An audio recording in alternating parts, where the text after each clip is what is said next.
Jimmie Johnson. Bim. Ça s'est embarqué avec... Oh, attention! Gros problème pour Austin Dillon, le vainqueur du Daytona 500 et drapeau jaune. Austin Dillon, certainement une crevaison pour lui. Ah, on parlait tout à l'heure d'Austin Dillon. C'est vrai qu'il est le tenant du titre. Il avait remporté à la grande surprise générale ce rendez-vous la saison dernière en menant seulement les 2 derniers tours. Et je faisais un petit rappel, donc ça permettra peut-être de redonner l'information à ceux qui n'ont pas pu nous suivre tout à l'heure pour des problèmes techniques. Je rappelais qu'il a 2 victoires en carrière, Austin Dillon. Et la statistique incroyable, alors qu'on revoit ce qui s'est passé avec cet éclatement de pneus certainement. Ah non, il est parti en fait. Il a essayé de maîtriser sa voiture. C'est pas trop mal hein, quand même, Ouais. parce qu'il aurait pu vraiment détruire toute sa voiture. Il n'a fait que l'endommager un peu sur le côté. C'est un moindre mal. Il n'a surtout percuté personne et c'est surtout ça la grande réussite de ce sauvetage pour Austin Dillon. Et je rappelais qu'il a 2 victoires en carrière pour cette course-là. La preuve, on n'en a pas parlé, mais peut-être... Oh, Harvick dans le mur! Incroyable! Alors qu'on était en train de le suivre. Ah oui. Dingue!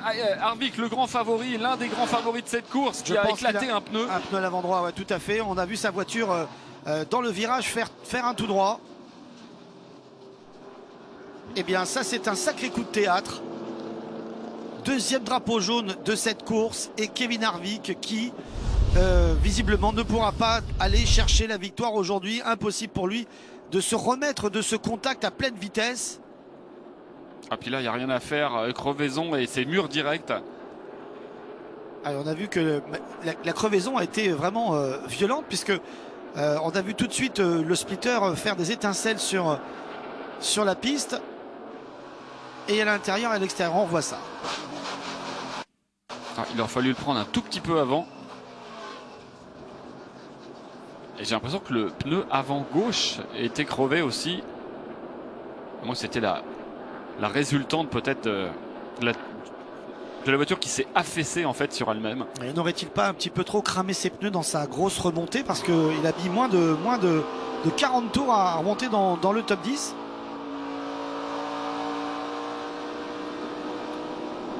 Et on a vu en effet les premières étincelles arriver très tôt à gauche. Alors peut-être en effet que...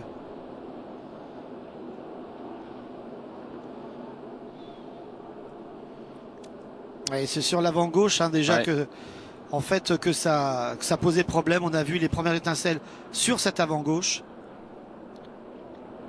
Oui. C'est à l'avant gauche. Ouais.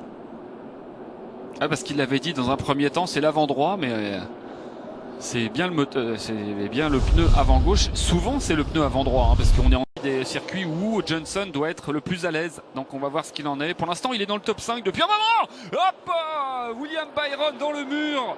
Alors c'est dingue parce que on a la chance aujourd'hui d'être en plein dans l'action. On a vu Kevin Harvick, on était en train de le suivre, il va dans le mur, la caméra est sur Byron, il fait un survirage terrible. Oui. Et il a été dans le mur aussi, on vient de le voir. J'ai presque envie de J'ai dire... failli faire une crise cardiaque. C'est vrai à ce point-là.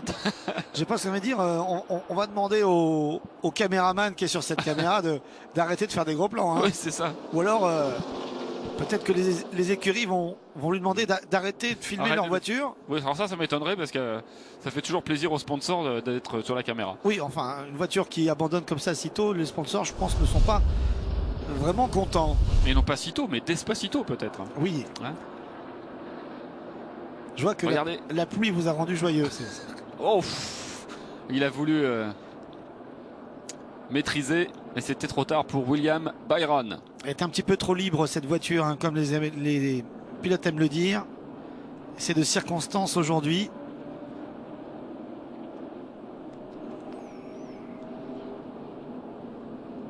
Ah, il a pourtant essayé de ralentir lorsqu'il a senti que sa voiture était partie en travers, mais... Larson qui essaie de faire l'extérieur, ça a failli mal finir. Oh, le crash derrière avec Johnson. Attention derrière. Oh là là, là, Logano qui part en travers aussi. Oh, et ça, il a maîtrisé quand même Logano parce que je pense qu'il a touché, mais c'est un moindre mal. Ça ou peut-être pas. Pire. Il aurait pu le Ou prendre de peut-être pas parce que j'ai l'impression qu'il n'y a pas de dégâts sur la voiture de Johnson.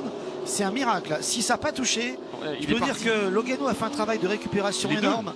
Et Johnson également. Hein. Là, ils ont, c'est du grand art hein, à ce niveau-là. Je l'ai souvent dit, Ouais, j'ai beaucoup d'admiration pour les pilotes qui font des dépassements que l'on peut considérer comme bonsaï parfois.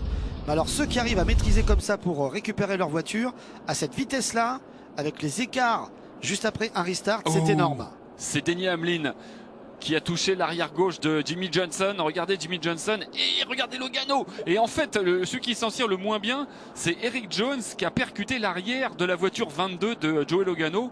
Johnson et Logano, a priori, s'en tirent sans dommage sur la carrosserie. Là, on a embarqué avec Hamlin. Ah, il a voulu faire l'intérieur. Et apparemment, le spotter de Johnson a dû oublier de le prévenir qu'il y avait quelqu'un inside. Et là, on a bien vu. Hein. Et là, on voit comment Logano a évité Jimmy Johnson. Ah, il était en train de prendre l'intérieur sur Stenhouse. Et devant, il y a un problème. Oh là là là là là là. Bah, bien joué. Oh là là là là. Et même encore là, c'était chaud. Bon, alors, il part en travers, il va perdre des places, mais l'essentiel, c'est qu'il n'est pas abîmé sa Ford. Et ça, c'était chaud.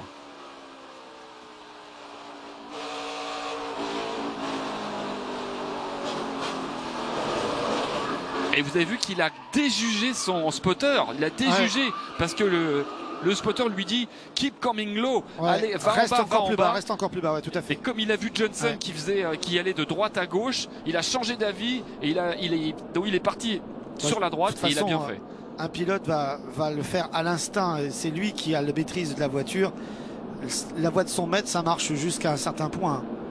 C'est lui qui peut juger plus rapidement, plus efficacement la trajectoire de la voiture qui est en face.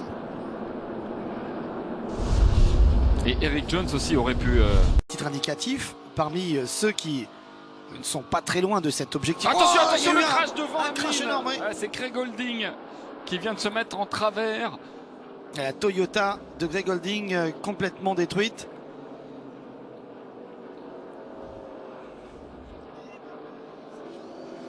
Greg Holding qui provoque le 7e drapeau jaune de la journée.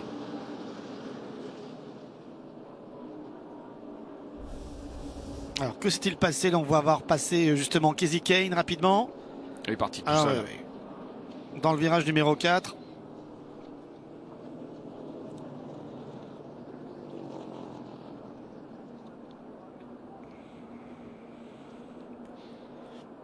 Alors sur le dernier drapeau jaune, il faut savoir que les deux pilotes qu'on a vu passer rapidement, la Logano, qui a quand même à son actif 4 victoires. Attention, Kyle Larson est en dérive totale. Et contrairement à Johnson, il n'a pas pu rétablir sa voiture. Attention de ne pas taper. Oui, il est passé très près du mur intérieur. C'est un moindre mal pour Kyle Larson. Bon, il a complètement détruit ses pneus. Il a quand même, il a quand même touché à l'arrière droit. Alors il a peut-être déstabilisé sa voiture et ses réglages avec ce contact. Même si sur la carrosserie ça paraît pas énorme, ça a quand même tapé très vite. Ouais, ça devrait aller quand même. On va essayer de rafistoler ça, mais ça aurait pu être bien pire pour Kyle Larson qui est depuis tout à l'heure dans le top 3.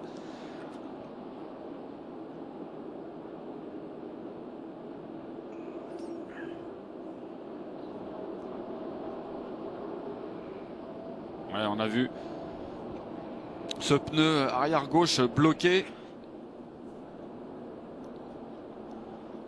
Et là, il y a le mur qui se rapproche quand même.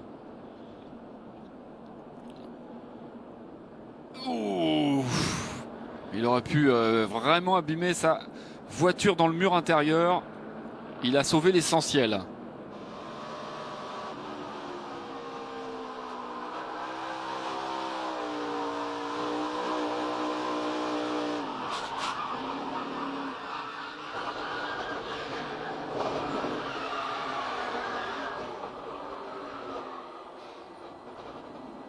Il est resté sur l'accélérateur.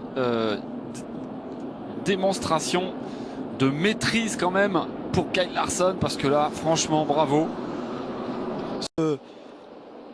Un petit peu justement de maîtrise. C'est Blaney. Pour Blaney, et c'est le problème qu'il avait tout à l'heure, mais en bien pire. Regardez cette image, incroyable. Il va falloir qu'il sorte. Il va falloir qu'il sorte vite. Get out, get out. Blaney is on fire. Ouais. En général, les petits Blenny, on les aime bien chauds mais pas grillés. Hein. Ouais. Allez, il s'est Tout va vite bien pour Ryan extirpé. Alors qu'on avait une belle bagarre à suivre là qui commençait entre McMurray, Kyle Busch avec Keselowski qui revenait aussi très fort. On est rassuré, Ryan Blaney est sorti, tout va bien. C'est vrai qu'il avait des problèmes moteurs depuis un bon moment. Et on va remballer. Et là, on range les cartables, les Pour, crayons. L'écurie Direction Penske. Pocono où on avait remporté la course l'année dernière pour Ryan Blaney, mais pas dans la même écurie. Hein.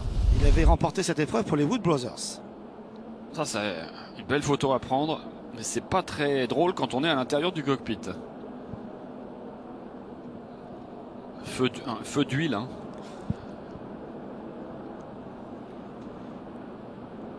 Il faut faire attention à sortir vite pour ne pas inhaler de gaz toxique, évidemment. Même si Ryan Blaney va aller faire un tour, comme c'est l'usage dans l'ambulance, pour faire quelques tests. Mais il avait l'air d'aller bien. Le free pass est donné à AJ Allmendinger.